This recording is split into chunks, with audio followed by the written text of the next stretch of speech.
Hello world! Hello Philippines! Ayan, magandang araw sa inyo lahat. Ako ang pambansang bartender ng NASPI o ng Pinas. Wala ko iba kundi si Mr. Lance. Ayan, welcome po sa Mr. Lance Bar. Ayan, nakita niyo yung ating munting bar. Ayan, kaya kung may makatanong kayo welcome dito sa aking channel. Pa-shoutout man yan, tanong man sa Kalakan, mga history, mga mixing. Ayan, pero kung kayo gusto niyo yung mahaba-habang marites o kwentuhan, ay pasok kayo sa Dennis Castillo Salazar. Akin yung Facebook yan. Every Tuesday, Thursday, Saturday, and Sunday. Nagla-live ako dyan. Ano mga marites natin? Ano usapan? Lahat ng nakalakan, mga history, at history, mga alcohol content, local, international beer, at mga history. Basta lahat ng kalakan, alam nyo na ho yan. Pwede ho kayo magtanong. Okay?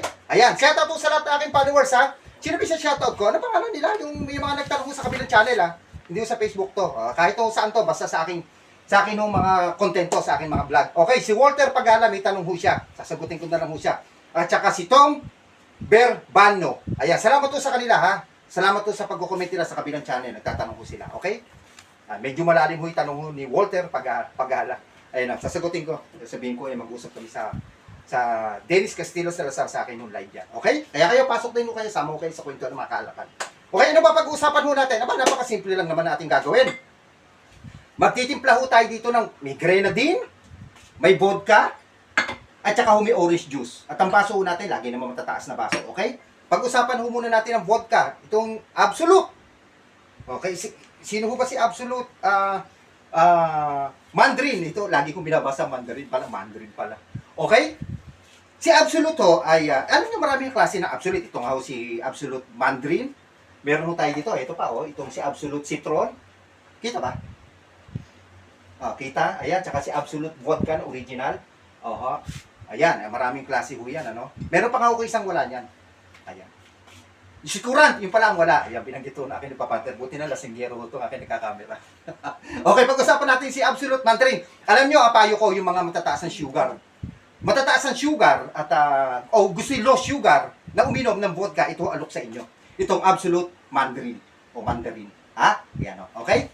Sino ba itong si Absolute? Si Absolute ho ay, ang founder ho nito si Lars Olson Smith. Nag-start to noong 1879. Okay? Ang mga originated ho, ang mga vodka ay gawa sa patatas. Okay? Yan.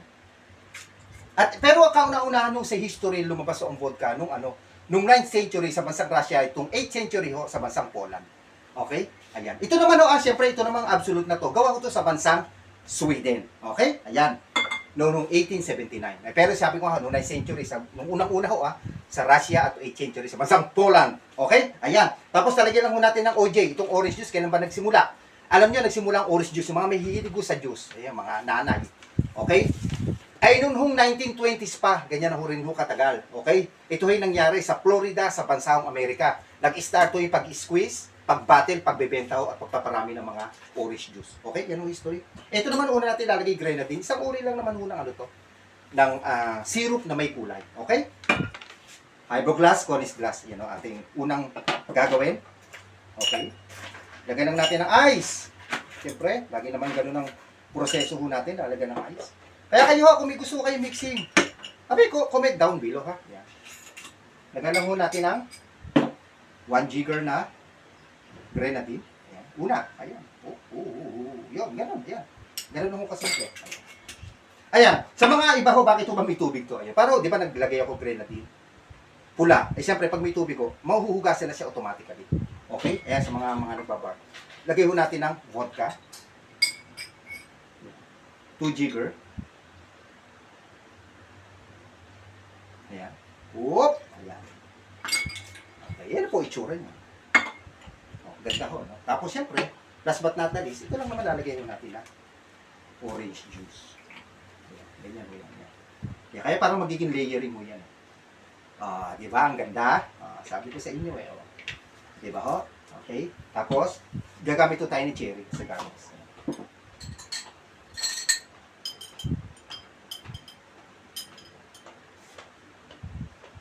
Teka, kuha tayo ng maganda. Yung may malaking stem. Oops! Ayan. Siyempre, para maganda na rin, lagyan na muna natin ng lemon. Ayan. Oops! Eh, siyempre, ang pambansang bartender, o siyempre, train ho tayo sa mga malalaking hotel. Kaya ho, pang-hotel ho ang ating peg ang ating ginagawa. Okay, tapos na ho yung ating tinimpla na vodka, OJ, at saka ho grenadine. Ayun, oh. Ang ganda ho, oh, yan. Ayan, oh, yan. Sinisipon ho aking katika-camera. Pinilit ko lang kung magkakaroon. Ayan. Pagaling ka, ha?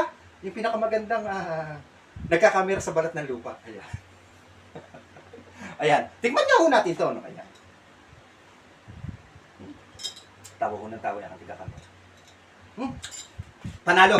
Ito, mostly ito, maganda ho ito, itong tinimpla ko na to sa babae. Masarap po ang lasa niya. Parang pang girl ho ang dating niya. Ayan, ang ganda ho. Ano, ayan, ayan. Okay? Ayan, sarap po niya. Hindi yung malasa, vodka. Malasa niyo lang, orange juice. Wala na ho. Tsaka may konting-konting tamis. O, yun lang ho. No? Okay. So, ano ho ba? Kaya kung may gusto ho kayong mixing na mga simple, ano man ho yan, ha? Ay comment down below, ha? At baka naman ho po pwede, balaton nyo na kay Mr. Paki-follow nyo naman ho ako at paki-share aking mga ginagawa. Ulitin ko drink moderately, ha? Okay? At kung gusto niyo ng mga benefits sa mga alak, ay pag umiinom pa tayo ng mga vodka, mga gin, mga spirits na mga beer, may benefits ho ba yan? Meron! Kaya comment kung ano yung mga benefits, papaliwanag ko sa inyo. Sa live ko sa akin sa Dennis Castillo Salazar sa Tuesday, Thursday, Saturday, Sunday. Okay, bye-bye! Inumin ko muna to, ha? Okay. Ako ang pambansang bartender ho ng Pilipinas, wala iba kundi si Mr. Lance. God bless po sa ating. Bye-bye.